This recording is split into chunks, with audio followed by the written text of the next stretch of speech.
Muhammad wa ala ali Muhammad.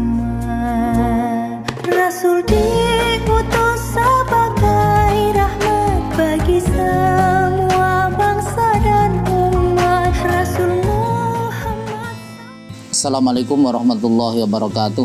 Innal hamdalillah nahmaduhu wa nasta'inuhu wa nastaghfiruh wa na'udzu billahi min syururi anfusina wa sayyiati a'malina may yahdihillahu fala mudhillalah wa may yudlil fala hadiyalah. Asyhadu an la ilaha illallah wahdahu la syarikalah, asyhadu anna Muhammadan abduhu wa rasuluhu, amma ba'd.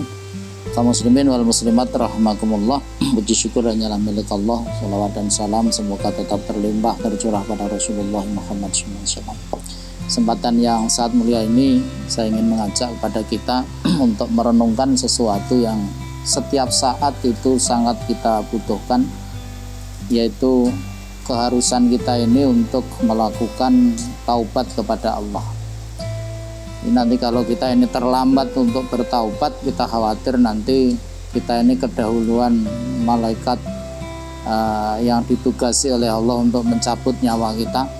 Karena itu mari kesempatan yang sangat mulia ini kita akan bacakan, saya akan bacakan salah satu di antara isi di dalam kitab Riyadhus Shalihin, yaitu di dalam bab taubah. Bismillahirrahmanirrahim. Qala al-ulama'u at-taubatu wajibatun min kulli dzambin. At-taubatu taubat iku wajibatun wajib min kulli dzambin, saking saben-saben dosa. Jadi taubat itu diperlukan dan bahkan itu wajib hukumnya bagi tiap-tiap dosa yang kita lakukan. Fa in kanat al ma'siyatu bainal 'abdi wa bainallahi ta'ala la tata'allaqu bi haqqin adamiyyin falaha thalathatu syurutin. Jikalau kemaksiatan itu terjadi di antara hamba dan Allah Subhanahu wa taala yang tidak ada kaitannya dengan hak anak Adam, artinya tidak berkaitan dengan orang lain begitu. Falaha salah satu syurutin, maka yang dibutuhkan ini ada 3 syarat untuk kita lakukan untuk bisa kita ini disebut sebagai orang yang bertaubat. Ahaduha ayyuqli'a anil ma'siyah. Salah satu di antara 3 itu adalah ketika kita ini mampu untuk memutus perbuatan maksiat itu. Artinya kita ini tidak melakukan, kita ini meninggalkan, bahkan kita ini menjauhi perbuatan maksiat itu. Jadi tidak akan pernah dianggap sebagai orang yang bertaubat kepada Allah meskipun kita ini sering membaca istighfar, astagfirullahaladzim, astagfirullahaladzim, tetapi kita ini tetap berada di dalam kubangan kemaksiatan itu. Dengan kata lain, siang kita berbuat maksiat, kemudian malam kita ini bertaubat, itu tidak ada nilainya di hadapan Allah kecuali kalau kita ini mampu untuk memutus mata rantai perbuatan maksiat kita ini. Artinya kita tinggalkan perbuatan maksiat itu. Wasani, kemudian yang kedua, ayandama ala fi'liha. Orang yang bertaubat itu haruslah merasa menyesal sedalam-dalamnya ala fi'liha, terhadap perbuatannya itu.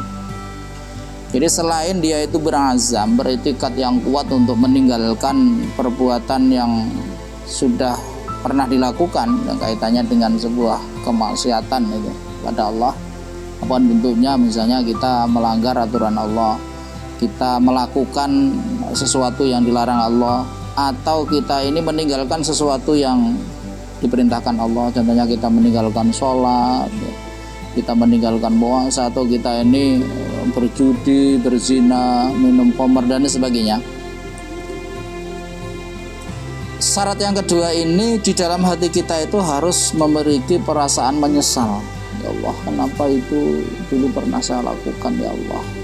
Jadi di samping itu kita tinggalkan, batin kita ini juga harus memiliki perasaan menyesal betul.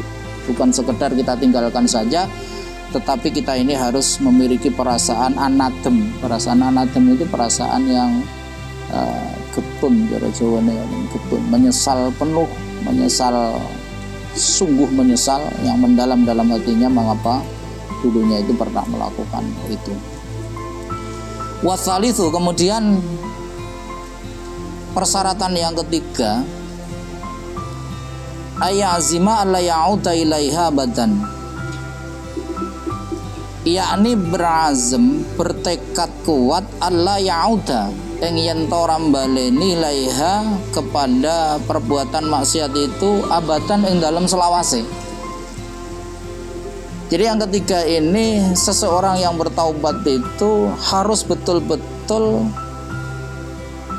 menetapkan di dalam hatinya itu bahwa dirinya tidak pernah akan mengulangi lagi abadan ing dalam selawase, memiliki keyakinan kuat untuk meninggalkan perbuatan maksiat itu untuk selamanya. Ini 3 persyaratan yang oleh Imam An-Nawawi ditulis di dalam kitab Riyadhus Shalihin ini. Sekali lagi saya ulangi, kalau itu dosa itu terjadi bainal abdi wa bainallah, terjadi antara hamba dengan Allah Subhanahu wa taala, la tatalaku bihaqqi adamiyin, yang itu tidak ada hubungannya dengan sesama manusia, maka 3 hal ini harus ada. Jadi lagi, pertama harus memutus mata rantai, tidak melakukan lagi, bahkan menjauhi. Kemudian yang kedua, merasa menyesal terhadap apa yang sudah dilakukan. Kemudian yang ketiga ini bertekad kuat untuk tidak mengulangi. Saya lanjutkan, di dalam kitab ini kemudian disampaikan, wa in kanat al ma'siyatu tata'allaqu bi adamiyin fasyurutuha arba'atun. Jikalau perbuatan maksiat itu tata'allaqu bi adamiyin, itu terkait, ada hubungannya dengan sesama Adam, artinya tidak hanya berkaitan dengan maksiat dengan Allah saja, tetapi juga berkaitan dengan hak-hak adamiyin, fasyurutuha, monggo utawi pira-pira syarate taubat iku arba'atun, ono 4. Jadi nanti kalau itu terkait dengan persoalan kemaksiatan antar sesama manusia, maka nanti persyaratannya itu 4 itu 3 yang tadi kemudian ditambah 1. Tambahannya apa? Wa ayyabro'a min haqqi sahibiha fa in kanat malan aw nahwahu raddahu ilaihi wa in kanat hatta qadfin wa nahwahu makkanahu minhu aw talaba afwahu. Bila itu berkaitan dengan mal, dengan harta, maka orang yang bertaubat itu nanti radduhu ilaihi, kita harus mengembalikan sesuatu yang kita ambil dari orang lain itu kepada orang yang memang memiliki hak. Maka kita bayangkan ini, kalau misalnya kita ini di dalam kehidupan dunia ini melakukan korupsi, melakukan pengambilan hak-hak orang lain, maka akan terjadi kesulitan untuk melakukan pertaubatan yang sesungguhnya ini, karena nanti ada persyaratan di mana kita ini harus mengembalikan sesuatu yang kita ambil dari orang lain. Maka sangat hati-hatilah di dalam persoalan ini. Wa in kanat hadda qadfin wa nahwahu makkanahu minhu aw talaba afahu. Kalau nanti dosa kita terhadap sesama anak Adam itu misalnya karena kita ini menuduh atau kita ini mencemooh, mencemarkan nama baiknya, maka kita ini harus minta maaf pada yang bersangkutan itu. Dan ini mesti harus kita lakukan, karena Allah tidak pernah akan mengampuni dosa seseorang yang dosa itu terkait dengan sesama anak Adam, kecuali orang yang dimana kita ini berbuat dosa kepadanya itu mau maafan kita. Dan ini penting untuk kita renungkan, karena memang taubat ini sesuatu yang harus kita lakukan dan sangat penting di dalam kehidupan kita, karena ini menyangkut masalah eksistensi kita, keberadaan kita ketika kita nanti dipanggil oleh Allah Subhanahu wa taala. Karena kita ini tidak tahu kapan akan dipanggil oleh Allah, karena Allah memanggil kita itu tidak mesti harus melalui proses kita ini tua terlebih dahulu, muda itu lebih dulu ya pantes, tua lebih dulu ya pantes, muda belakangan ya pantes, tua belakangan itu juga pantes. Karena itu semua bagian dari takdirnya Allah. Sehingga persiapan diri kita untuk menghilangkan dosa-dosa yang kita lakukan ini menjadi sesuatu yang penting kapanpun dan dimanapun kita berada. Kaum muslimin wal muslimat rahimakumullah, kita jangan pernah menunda taubat kita, karena malaikat itu juga tidak bisa menunda ketika Allah sudah memerintahkan untuk mencabut nyawa kita.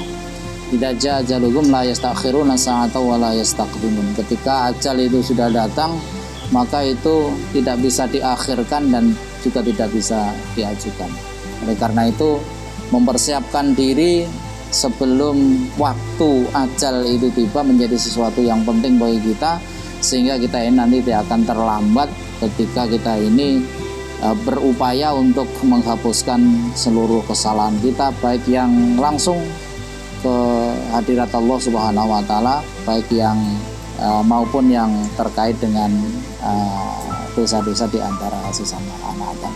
Mudah-mudahan ini ada manfaatnya dan mudah-mudahan ini menjadi bahan renungan kita, karena yang terakhir, karena Rasulullah itu pernah menyampaikan, innallaha yaqbalu taubatal abdi ma lam yughargir. Sesungguhnya Allah Subhanahu wa taala itu akan menerima taubat seorang hamba selagi nyawanya itu belum sampai kerongkongan. Mudah-mudahan ada manfaatnya. Nasrun minallah wa fathun qarib wa basyiril mu'minin. Assalamualaikum warahmatullahi wabarakatuh.